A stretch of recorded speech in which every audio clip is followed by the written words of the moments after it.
Welcome in to the Marlins postgame show. Myself, Spencer Patterson, and my partner Colby Cook just called a fantastic game. The Marlins win it 2-1. They take down the Sharks for the second time to tie up the series 2-2. Yeah, first time here at home at Puck O'Neill Field at the Big Rock. And it was, well, Spencer, quite frankly, a drastic change of pace from yesterday. Yeah, a 12-2 victory last night completely changed 2-1 for the Marlins to tie the season series up 2-2. Dan Tauken hit a massive bomb, huge bat flip to home run in the fifth, and then way back in the first, Youngblood hit a double, and Bernstein singled him in, so that's how the scoring went down. And Shaun Gamelin, tell us about him, Colby. Well, Gamer just pitched a fantastic game. We'll get to him in a little bit. But the final line on him tonight, 6 innings, 2 hits or run, 4 walks, 4 strikeouts. But the big story was Gamer got stuck in a bit of a pickle. Top of the first, Drew Sturgeon led it off with a walk. Then a 4-6-3 double play erased both runners. He then proceeded to give up a single, a walk, and a walk.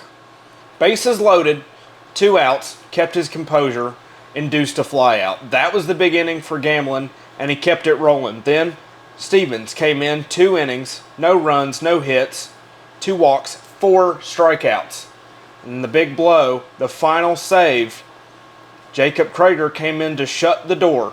He'll have 2 base runners off a hit by pitch. That runner was then advanced on a sac bunt. All right, then you had a play where Cam Hassert made it to first. So you got runners at the corners and 1 out. Then he proceeds to induce a flyout and a strikeout. And the strikeout ended the game. Steven DiTomaso, he just slammed the door. Krager, normally a starter at Maryville, really got it done tonight. And what a big day, especially for the whole pitching staff. We got an interview with Shaun Gamelin, so let's throw it to him. Colby Cook here with the co-MVP of the game, Gamer Shaun Gamelin. How you doing, man? How's that feel to go 6 innings, get the team a win, only give up the 1 run? You were spectacular tonight. I mean, it definitely felt good to get the first win for myself under the belt, but honestly, I couldn't have been able to do it without the guys behind me. You know, my stuff really wasn't working, but, you know, Blake and Braylon, you know, they were busting, you know, their butts off today, working hard, making plays behind me, and, I mean, Phillip made a really good play at the wall right there. And then, I mean, Dan came up big right there with that homer, so couldn't have done it without the boys behind me. So let's talk about it. I mean, you really showed so much composure. I mean, the first obviously was your roughest inning. Bases loaded, though. Take me through that AB. What are you thinking? How am I going to get out of this jam in the bottom of the first? I mean, the only thing I was thinking was, you know, just make 1 pitch at a time, trust the guys behind me. I know I got dudes behind me who are going to make plays, so just taking it 1 pitch at a time and not trying to rush it, trying to just stay cool, calm, and collected out there. So you were the scheduled starter for last Friday's game that got postponed. You finally get your first start in a Marlins uniform. Congratulations on the win. How does it feel to tie this series up against the Sharks 2-2? It feels really good. You know, really good that the Marlins we were able to tie up the series.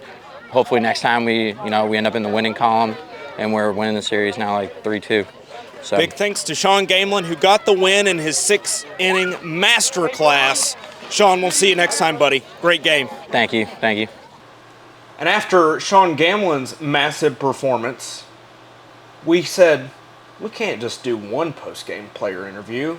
Got to do another post-game interview. So we talked to the big man, Dan Tauken, about his big blast in inning number 5. We'll send it down to him.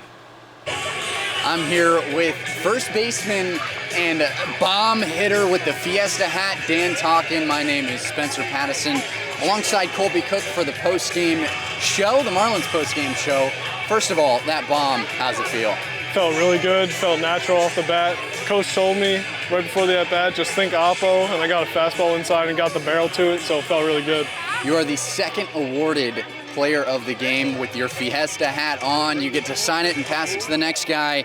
How does it feel to get that from Coach Carel? Feels really special. Not many people get to have this hat on and get to rep the Fiesta hat, so feels awesome. And we mentioned it, look, you move from right to first, but turn and burn on the inside heater, the bat flip, little words exchanged between dugouts. How's that feel to just absolutely blast one so hard, you know it's so good.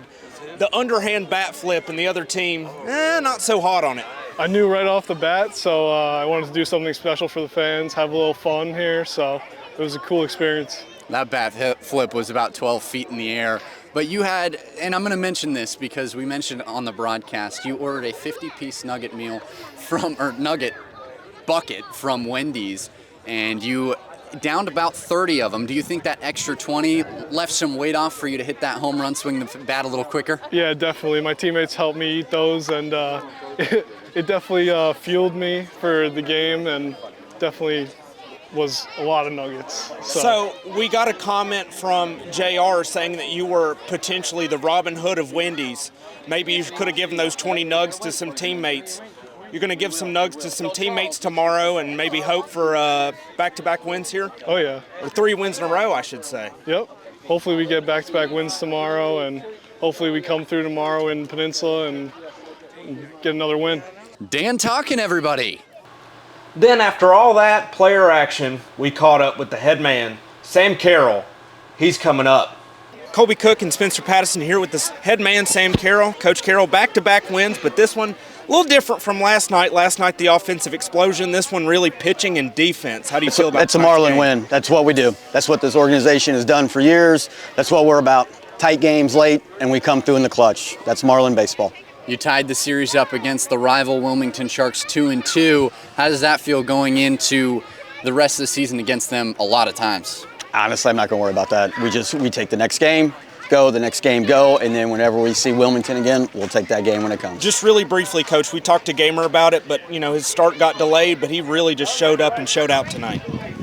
Yeah, he was great. I mean, his first start, I'm sure the nerves were going a little bit because it's, Friday Night Lights, and he's fired up, but at the end of the day, he goes 6 innings, gives up a run, and gets a W.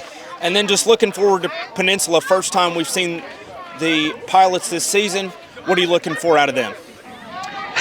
I hate saying this, but I always say the same thing. We just worry about ourselves. It will be a battle there on Saturday night at War Memorial Stadium, but if we come out and do our thing, I like our chances. Colby Cook and Spencer Patterson with the head man, Sam Carel, after the Morehead City Marlins win it 2-1 on Friday Night Lights. Well, that'll do it for the Marlins post-game show. We got some great interviews, had a great time calling the game. Colby, any final words? Look, just a great win tonight, 2-1 over the Wilmington Sharks after, really showcasing their offensive talent last night in the 12-2 victory. Tonight it was all about pitching and defense. I'm excited to see what the first road trip to Hampton will bring tomorrow. Yeah, tomorrow to Hampton, Peninsula Pilots, team we haven't faced. They only have 1 game under their belt, and it was a loss to the Tri-City Chili Peppers. So I'm excited to see how tomorrow goes against a new team after a long drive that we will be on. So I'm excited for that. Make sure you tune in to the Mixlr broadcast. That'll be linked down below in the description. And yeah, that'll do it for the Marlins postgame show. Reminder, no postgame show tomorrow. We will be on the road, but as always, we'll have your action from Hampton, VA. Yes, thank you for joining us here. We'll see you tomorrow.